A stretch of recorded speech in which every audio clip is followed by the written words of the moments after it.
ನಮಸ್ಕಾರ ಸ್ನೇಹಿತರೆ, ನಮ್ಮ ನಂಬಿಕೆಗೆ ಸ್ವಾಗತ ಸುಸ್ವಾಗತ. ಸ್ನೇಹಿತರೆ, ಪದ್ಮಾವತಿ ರಾಣಿಯ ಕಥೆ ಶುರುವಾಗೋದು ಸುಮಾರು 13ನೆಯ ಶತಮಾನದಲ್ಲಿ. ಸಿಂಹಳದ ಮಹಾರಾಣಿಯಾಗಿದ್ದ ಈಕೆ ಅಪ್ರತಿಮ ಸುಂದರಿ. ಅಂಗಾಂಗಗಳಲ್ಲೂ ಸುರ ಯೌವನವನ್ನೇ ತುಂಬಿಕೊಂಡಿದ್ದಾಕೆಯನ್ನ ಕಂಡೊಡನೆ ಮನದಲ್ಲೇ ಕಾಮಿಸದವರು, ಪ್ರೇಮಿಸದವರು, ಆರಾಧಿಸದವರು, ಬಣ್ಣಿಸದವರು ಇರಲಿಲ್ಲ. ಅಷ್ಟರ ಮಟ್ಟಿಗೆ ಸರ್ವಾಂಗ ಭೂಷಿತೆಯಾಗಿ ಸೌಂದರ್ಯದ ಖನಿಯಾಗಿದ್ದವಳು ಅಂದರೆ ಅದು ಪದ್ಮಾವತಿ. ಇತಿಹಾಸದ ಪುಟಗಳಲ್ಲಿ ಪದ್ಮಾವತಿಯ ಪಾತ್ರ ಇಂದಿಗೂ ಜೀವಂತವಾಗಿರುವಂಥದ್ದು. ಅದೇನೆಂದರೆ, ಆಕೆಯ ಸೌಂದರ್ಯಕ್ಕೆ ಬೆರಗಾದ ಮುಸ್ಲಿಂ ದೊರೆಯಾದ ಕ್ರೂರಿ ಅಲ್ಲಾವುದ್ದೀನ್ ಖಿಲ್ಜಿಯ ಕಾಮುಕತೆಗೆ ತನ್ನ ಜೀವತೆತ್ತ ಮಹಾನ್ ಸಾಧ್ವಿ ಆಕೆ. ಇಂದಿಗೂ ಆಕೆ ಪ್ರೇತಾತ್ಮವಾಗಿ ಅಲೆದಾಡುತ್ತಿದ್ದಾಳೆಂಬ ಕಥೆ ನಮಗೆ ಕಾಣಸಿಗುತ್ತೆ. ಅಷ್ಟಕ್ಕೂ ಪದ್ಮಾವತಿ ಯಾರು, ಆಕೆಗಾದ ದುರಂತ ಅಧ್ಯಾಯ ಏನು, ಅಲ್ಲದೆ ತನ್ನ ಪ್ರಾಣವನ್ನೇ ತ್ಯಜಿಸಿದ್ದೇಕೆ ಅನ್ನೋದನ್ನ ಇವತ್ತಿನ ಸಂಚಿಕೆಯಲ್ಲಿ ನೋಡ್ತಾ ಹೋಗೋಣ. ಅದಕ್ಕೂ ಮುನ್ನ ನಮ್ಮ ನಂಬಿಕೆಗೆ ನಿಮ್ಮ ಬೆಂಬಲವಿರಲಿ.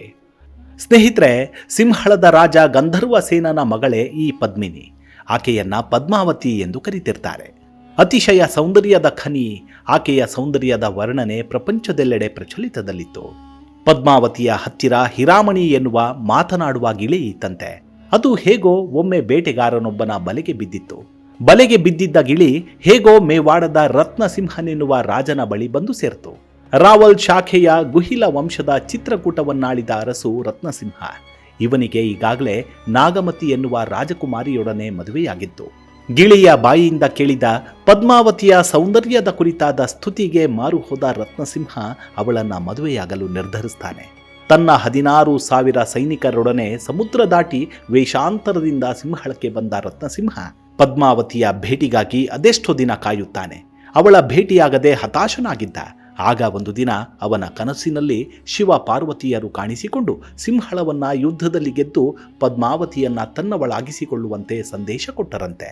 ಯುದ್ಧದಲ್ಲಿ ಸಿಂಹಳದ ದೊರೆ ಗಂಧರ್ವ ಸೇನನಿಗೆ ರತ್ನಸಿಂಹನ ಪರಾಕ್ರಮದ ಅರಿವಾಯಿತು. ಅಂತಹ ವೀರನ ಮನೆಗೆ ತನ್ನ ಮಗಳು ಸೇರುವುದು ಭಾಗ್ಯವೆಂದುಕೊಂಡು ಸಂತೋಷದಿಂದ ಪದ್ಮಾವತಿಯನ್ನ ದಾರಿ ಎರೆದುಕೊಟ್ಟ. ಮಾತ್ರವಲ್ಲ, 16,000 ಗೆಳತಿಯರನ್ನ ರತ್ನಸಿಂಹನ ಜೊತೆ ಬಂದ ಸೈನಿಕರ ಜೊತೆ ಮದುವೆ ಮಾಡಿಸಿದ. ಮೇವಾಡಕ್ಕೆ ತಿರುಗಿ ಬಂದ ರತ್ನಸಿಂಹ ತನ್ನಿಬ್ಬರು ರಾಣಿಯರಾದ ನಾಗಮತಿ ಹಾಗೂ ಪದ್ಮಾವತಿಯರೊಡನೆ ಸುಖವಾಗಿ ಸಂಸಾರ ಮಾಡಿಕೊಂಡಿದ್ದ. ಸುಮಾರು 1296ರಿಂದ 1316ರವರೆಗೆ ದೆಹಲಿಯನ್ನಾಳಿದ ಅಸಹನೀಯ ಕ್ರೂರಿ ಅಲ್ಲಾವುದ್ದೀನ್ ಖಿಲ್ಜಿ ಜಲಾಲುದ್ದೀನ್ ಖಿಲ್ಜಿಯ ಅಳಿಯ ಮತ್ತು ಆತನ ಉತ್ತರಾಧಿಕಾರಿ. ಈತ ದೆಹಲಿ ಸುಲ್ತಾನರಲ್ಲೆಲ್ಲ ಅತಿ ಕ್ರೂರಿ ಮತ್ತು ಮತಾಂಧ, ಕಾಮಾಂಧನಾಗಿದ್ದ. ಭಾರತದಲ್ಲಿ ವಿಶಾಲವಾದ ಮಹಮದೀಯ ಸಾಮ್ರಾಜ್ಯವನ್ನ ಸ್ಥಾಪಿಸಲೆತ್ನಿಸಿದವರಲ್ಲಿ ಮೊದಲಿಗ. ದಕ್ಷಿಣದ ಹಿಂದೂ ರಾಜ್ಯಗಳ ಮೇಲೆ ಮೊಟ್ಟ ಮೊದಲು ಮಹಮದೀಯರ ರಾಜಕೀಯ ಪ್ರಭಾವವನ್ನು ಸ್ಥಾಪಿಸಿದ ಎಂದು ತಿಳಿದು ಬರುತ್ತೆ. ಇವನ 20 ವರ್ಷಗಳ ಆಳ್ವಿಕೆ ಭಯೋತ್ಪಾದನೆಯ ರಕ್ತಪಾತದ ಕಾಲವಾಗಿತ್ತು. ಮಹತ್ವಾಕಾಂಕ್ಷಿಯಾಗಿದ್ದ ಅಲ್ಲಾವುದ್ದೀನನಿಗೆ ಒಂದು ಹೊಸ ಮತವನ್ನು ಸ್ಥಾಪಿಸಬೇಕೆಂಬ ಹಾಗೂ ಅಲೆಕ್ಸಾಂಡರನಂತೆ ಪ್ರಪಂಚವನ್ನೇ ಗೆಲ್ಲಬೇಕೆಂಬ ಆಕಾಂಕ್ಷೆಗಳು ಹುಟ್ಟಿದವು. ಆಗ ಅಲ್ಲಾ ಉಲ್ ಮುಲ್ಕ್ ಎಂಬ ತನ್ನ ಆಪ್ತ ಖಾಜಿಯ ಕೆಟ್ಟ ಸಲಹೆಯಂತೆ ಈ 2 ಅಭಿಲಾಷೆಗಳನ್ನು ಕೈಬಿಟ್ಟು ಹಿಂದೂಸ್ತಾನವೆಲ್ಲವನ್ನು ಜಯಿಸಲು ಉದ್ಯುಕ್ತನಾದ. 1305ರ ವೇಳೆಗೆ ಇಡೀ ಉತ್ತರ ಹಿಂದೂಸ್ತಾನದಲ್ಲಿ ಖಿಲ್ಜಿ ಸಾಮ್ರಾಜ್ಯ ಅಧಿಕಾರಕ್ಕೆ ಬಂತು. ಆನಂತರ ಅಲ್ಲಾವುದ್ದೀನ್ ರಾಜಕೀಯ ಮತ್ತು ಆರ್ಥಿಕ ಲೋಭದಿಂದ ದಕ್ಷಿಣದ ಕಡೆಗೆ ತನ್ನ ಗಮನವನ್ನು ಹರಿಸಿದ. ದಕ್ಷಿಣ ರಾಜ್ಯಗಳ ಆಕ್ರಮಣಕ್ಕೆ ತನ್ನ ಆಪ್ತ ಗುಲಾಮನಾದ ಮಲ್ಲಿಕಾಫರ್ನನ್ನ ನೇಮಿಸಿದ. ಈತ ತನ್ನ ಮೊದಲ ದಾಳಿಯಲ್ಲಿ ರಾಜ ರಾಮಚಂದ್ರನ ಮೇಲೆ ಸುಳ್ಳು ಆಪಾದನೆಯ ನೆಪವನ್ನ ಮುಂದೆ ಮಾಡಿಕೊಂಡು ದೇವಗಿರಿಯನ್ನ ಮುತ್ತಿ ಕೊಳ್ಳೆ ಹೊಡೆದ.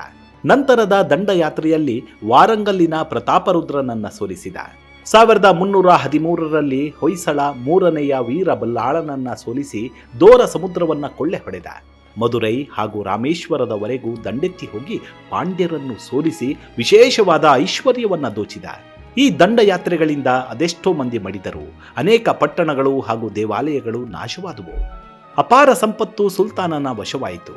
ಹಿಂದೂಗಳು ದಂಗೆ ಏಳಬಹುದೆಂಬ ಭೀತಿಯಿಂದ ಅವರ ಮೇಲೆ ಇಲ್ಲಸಲ್ಲದ ಆಪಾದನೆಯನ್ನ ಹೊರಿಸಿ ಹಿಂಸಿಸಿದ. ಇವುಗಳಲ್ಲದೆ ಭರಿಸಲ ಸಾಧ್ಯವಾದ ತೆರಿಗೆಗಳನ್ನು ವಿಧಿಸಿದ. ಮಹಮದೀಯರಲ್ಲೇ ಇವನ ಆಡಳಿತದ ವಿರುದ್ಧ ಅಸಮಾಧಾನವು, ಹಿಂದೂಗಳಲ್ಲಿ ಕಡುಬಡತನ ಮತ್ತು ಅಸಹಾಯಕತೆಯ ನೋವು ಅಂದಿನ ಸಾಮಾಜಿಕ ಸ್ಥಿತಿಯ ನೈಜ ಪ್ರತಿಬಿಂಬಗಳಾಗಿದ್ದವು. ಕ್ರೂರಿಯಾದ ಅಲ್ಲಾವುದ್ದೀನನ ಅಂತ್ಯ ದುಃಖಮಯವಾಗಿತ್ತು. ಅತಿ ಭೋಗದಿಂದ ಅವನ ಆರೋಗ್ಯ ಕೆಟ್ಟಿತ್ತು. ಸಲಿಂಗ ಕಾಮಿಯಾದ ಅಲ್ಲಾವುದ್ದೀನ್ ಇಹದಲ್ಲಿಯೇ ನರಕವನ್ನು ಅನುಭವಿಸಿದ. ಅರಮನೆಯಲ್ಲಿಯೇ ಆಂತರಿಕ ಕಲಹಗಳು ಉದ್ಭವಿಸಿ ದಂಗೆಗಳಾದವು. ಕೊನೆಗೆ ಮಲ್ಲಿಕಾಫರ್ ಅಲ್ಲಾವುದ್ದೀನನನ್ನ ಕೊಲೆ ಮಾಡಿ ಸಿಂಹಾಸನವನ್ನೇರಿದ. ಆದರೆ 1 ತಿಂಗಳಲ್ಲೇ ಕಾಫರನ ಕೊಲೆಯಾಗಿ ಅಲ್ಲಾವುದ್ದೀನನ ಮಗ ಕುತುಬುದ್ದೀನ್ 1316ರಲ್ಲಿ ಸುಲ್ತಾನನಾಗ್ತಾನೆ. ಮೇವಾಡದ ರತ್ನಸಿಂಹನ ಆಸ್ಥಾನದಲ್ಲಿ ರಾಘವ ಚೈತನ್ಯನೆಂಬ ಮಂತ್ರವಾದಿಯೊಬ್ಬನಿದ್ದ. ಒಮ್ಮೆ ಅದ್ಯಾಕೋ ವಾಮಾಚಾರದಲ್ಲಿ ಪಾಲ್ಗೊಂಡ ರಾಘವ ಚೈತನ್ಯನನ್ನ ರತ್ನಸಿಂಹ ಗಡಿಪಾರು ಮಾಡುತ್ತಾನೆ. ಈ ಅವಮಾನಕ್ಕೆ ಸೇಡು ತೀರಿಸಿಕೊಳ್ಳಲು ನಿರ್ಧರಿಸಿದ ರಾಘವ ಚೈತನ್ಯ ನೇರವಾಗಿ ದೆಹಲಿಗೆ ತೆರಳಿ ಅಲ್ಲಾವುದ್ದೀನ್ ಖಿಲ್ಜಿಯ ಸ್ನೇಹ ಸಂಪಾದಿಸ್ತಾನೆ. ಶತ್ರುವಿನ ಶತ್ರು ಮಿತ್ರನಾಗುತ್ತಾನೆ ಎಂಬಂತೆ ರಾಣಿ ಪದ್ಮಾವತಿಯ ಸೌಂದರ್ಯವನ್ನ ಅಲ್ಲಾವುದ್ದೀನ್ ಖಿಲ್ಜಿಯ ಎದುರು ಹೊಗಳಿ ಮೇವಾಡವನ್ನ ಮುತ್ತಿ ಪದ್ಮಿನಿಯನ್ನ ವಶಪಡಿಸಿಕೊಳ್ಳುವಂತೆ ಕಿವಿಯೂದುತ್ತಾನೆ ಮಾಟವಾದಿ ರಾಘವ ಚೈತನ್ಯ. ಖಿಲ್ಜಿ ಮೊದಲೇ ಕಾಮುಕ ವ್ಯಾಘ್ರ.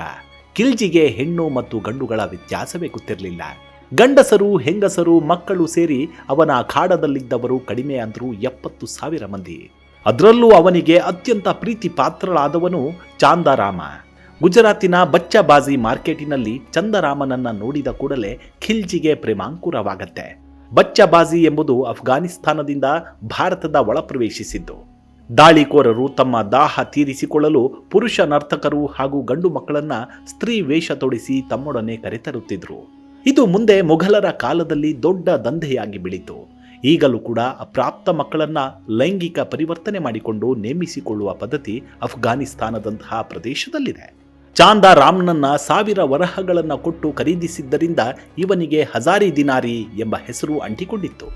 ಚಾಂದಾರಾಮನ ವೃಷಣಗಳನ್ನ ಛೇದಿಸಿ ಇಸ್ಲಾಮಿಗೆ ಮತಾಂತರಿಸಿದ ಖಿಲ್ಜಿ ಅವನನ್ನ ತನ್ನ ಅಂತಃಪುರದಲ್ಲಿಟ್ಟುಕೊಂಡ. ಇವನ ಮೇಲೆ ಅಲ್ಲಾವುದ್ದೀನನಿಗೆ ಪ್ರೀತಿ ಎಷ್ಟಿತ್ತೆಂದರೆ ಇವನಿಗೋಸ್ಕರ ತನ್ನ ಸ್ವಂತ ಹೆಂಡತಿಯಾದ ಮಾಲಿಕ್ ಇ ಜಹಾನ್ ಮತ್ತು ಮಕ್ಕಳಾದ ಖಿಜರ್ ಖಾನ್ ಮತ್ತು ಶಾದಿ ಖಾನ್ರನ್ನೇ ಜೈಲಿಗಟ್ಟಿದ. ಈ ಚಾಂದಾರಾಮನೇ ಮುಂದೆ ಖಿಲ್ಜಿ ಸಾಮ್ರಾಜ್ಯ ಕಂಡ ಅಪ್ರತಿಮ ದಂಡನಾಯಕನೆನಿಸಿಕೊಂಡ ಮಲ್ಲಿಕಾಫರ್. ಅಲ್ಲಾವುದ್ದೀನ್ ಖಿಲ್ಜಿಗೆ ಪದ್ಮಿನಿಯನ್ನ ಒಮ್ಮೆ ಕಣ್ಣಾರೆ ನೋಡಬೇಕೆಂದು ಆಸೆಯಾಗತ್ತೆ.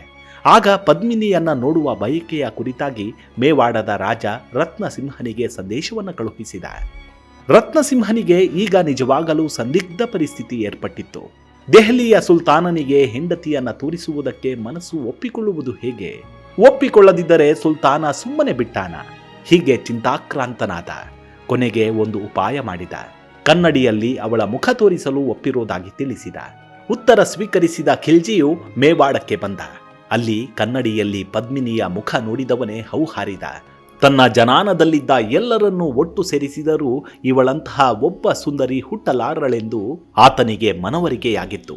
ಹೇಗಾದ್ರೂ ಮಾಡಿ ಪದ್ಮಿನಿಯನ್ನ ಹಾಗೂ ಮೇವಾಡವನ್ನ ವಶಪಡಿಸಿಕೊಳ್ಳಬೇಕೆಂಬ ಹಠಕ್ಕೆ ಬಿದ್ದವನೇ ರತ್ನಸಿಂಹನನ್ನ ಹೊಗಳಿ ತಾನು ದೆಹಲಿಗೆ ಮರು ಪ್ರಯಾಣ ಬೆಳೆಸುವುದಾಗಿ ತಿಳಿಸಿದ.